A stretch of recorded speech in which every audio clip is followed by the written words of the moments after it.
How to use Workspace Templates on Monday.com. Hello guys and welcome to this new tutorial.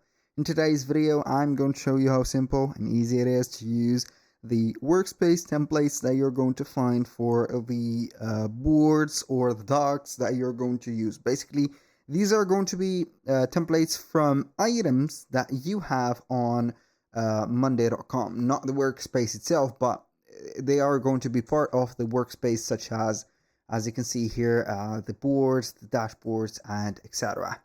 So basically, we're going to head over Monday.com, sign in for an account, and as you can see, we're going to be on the platform.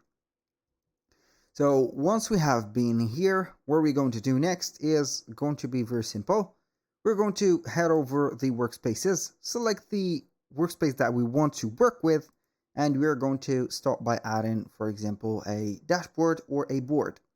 So the boards or the dashboards could be added from this blue button, which is going to be adding items to workspace.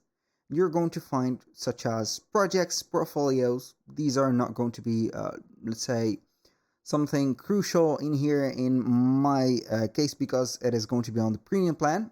But as the boards, docs, and forms, they have some templates. The dashboards and folders are going to be excluded. Now for the boards, you can go ahead and have the board, click on start with a template, and we're going to find the library of the template. Of course, you're going to get the categories at the left side of the screen, and also some recommendation based on the type of the project that you're working on.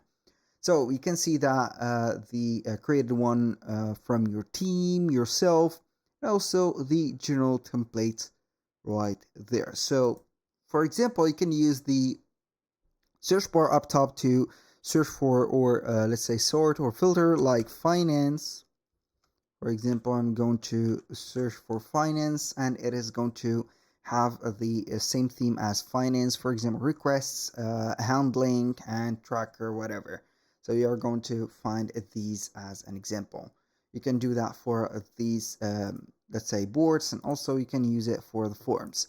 So for the forms, it is going to be a different type of galleries. So basically, you're going to find it from there.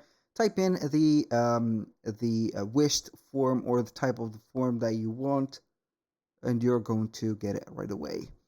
That was pretty much it for today's video. Thank you guys for watching. I hope that you have enjoyed the content, and I hope to see you in the next one.